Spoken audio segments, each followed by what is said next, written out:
అపార అనుభవాలను రంగరించి రాష్ట్రాన్ని ప్రగతి బాటలో నడపడానికి ఒక సమగ్రమైన ప్రణాళిక సిద్ధం చేశారు.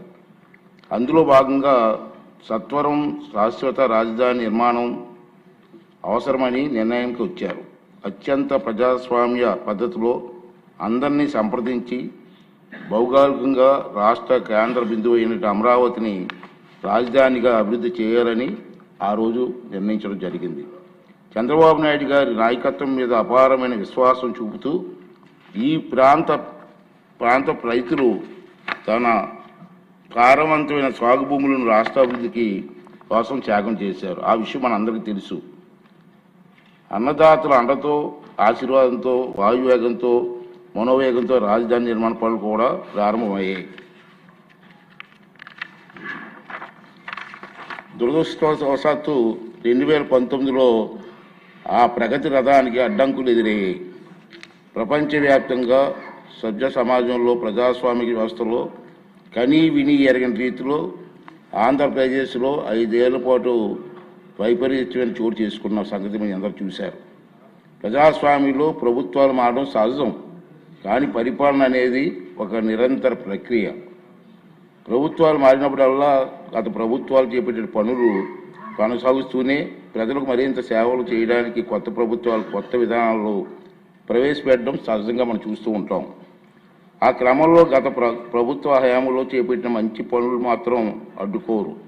కానీ అందుకు భిన్నంగా 2019 నుండి 2024 వరకు పాలకులు తమ చేతికి కొబ్బరికాయ దొరికినట్టు, తన చేతికి అన్నాను, వేరే అనలేదు, చేతికి అన్నాను, తన చేతికి కొబ్బరికాయ దొరికినట్టుగా ప్రవర్తించారు. ప్రజలకు మేలు చేసే ఏ మంచి పని కొనసాగరాదని ప్రతిజ్ఞ చేశారు. తిరోగమన విధానాలతో రాష్ట్ర విధ్వంసానికి కంకణం కట్టుకున్నారు.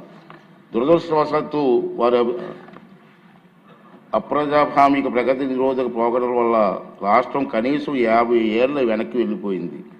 పాలకులకు కూడా మతి భ్రమించవచ్చునని, వారు విధ్వంసానికి పాల్పడగలరని ప్రజలు ఊహించారు. పర్యవసానంగా రాష్ట్ర ప్రభుత్వం అగమ్య గోచరమైంది. రాజధాని కోసం భూములు ఇచ్చిన రైతులు వీధిని పడ్డారు. ఆత్మగౌరవానికి మారుపేరిన రైతులు అవమానాలకు పాలయ్యారు. ఎందరో ప్రభుత్వ హింసకు బలయ్యారు. అలాంటి దురదృష్టకర పరిస్థితులు పునరావృతం కాకుండా రాష్ట్ర బంగారు భవిష్యత్తు తిరుగులేని పునాదులు వేయడానికి ఘనమైన చారిత్రక వారసులు గల అమరావతి నగరాన్ని శాశ్వత రాజధానిగా శిలాక్షరాల్లో లిఖించవలసిన అవసరం వచ్చిందని ఈ ప్రజాప్రభుత్వం నిర్ధారణకు వచ్చింది. ముఖ్యమంత్రి చంద్రబాబు నాయుడు గారు దృఢ సంకల్పంతో చేసే కృషి ఫలితంగా రాష్ట్ర విభజన చట్టంలో తగు సవరణ తీసుకురావడానికి కేంద్ర ప్రభుత్వం సూత్రప్రాయంగా అంగీకరించినట్టు తెలిసింది. అందుకోసం అవసరమైన తీర్మానం చేయడానికి ఈరోజు మనం అందరం ఇక్కడ సమావేశమయ్యాం. ముక్త కంఠంతో తెలుగు ప్రజలందరికీ రాష్ట్ర అభివృద్ధి పట్ల మనకున్న చిత్తశుద్ధిని, అంకిత భావాన్ని చాటి చెప్పే అవకాశం ఇది. తెలుగు జాతి ప్రగతిని ఎవరు అడ్డుకోలేరు అని ఘంటాపథంగా ప్రకటించే అవకాశం ఇది. కనీసం ఈ రోజైనా ఆ 11 మంది వస్తారని ఆశించాను. ఈ తీర్మానం బలపరిచి తమ తప్పులను పశ్చాత్తాపడతారనుకున్నాను. కానీ చేసిన తప్పులను సభాముఖంగా ఒప్పుకునే ధైర్యం కానీ నిజాయితీ కానీ వారికి లేవని నాకు అర్థమైపోయింది. రైతన్నల ఉసురు తగిలిన తర్వాత కూడా గుణపాఠం నేర్చుకునే ఉద్దేశం వారికి లేదనిపిస్తుంది. ఇది వారికి విజ్ఞతగా వదిలేద్దాం. సభ్యులంతా ఈనాటి సమావేశానికి ప్రాముఖ్యతను అర్థం చేసుకొని అర్థవంతంగా, నిర్మాణాత్మకంగా చర్చల్లో పాల్గొని ఈ అవకాశాన్ని సద్వినియోగం చేసుకుంటారని చెప్పి నేను ఆశిస్తున్నాను. ఆంధ్రప్రదేశ్ రాష్ట్ర సిరి సంపదలతో, ఆరోగ్యంతో, ఆనందంతో విలసిల్లేలా సుస్థిర మార్గాన్ని ఖరారు చేసినందుకు తెలుగు జాతికి ఈనాటి సమావేశాన్ని చిరకాలం గుర్తుండిపోతుంది. రెండో విషయం ఏంటంటే, మన అందరం కూడా ఈ చరిత్రాత్మక సంఘటనలో చర్చల్లో పాల్గొన్నందుకు మన అందరూ కూడా గర్వపడాలండి. చరిత్రలో మనందరం మిగిలిపోతాం. చాలా ఇంపార్టెంట్.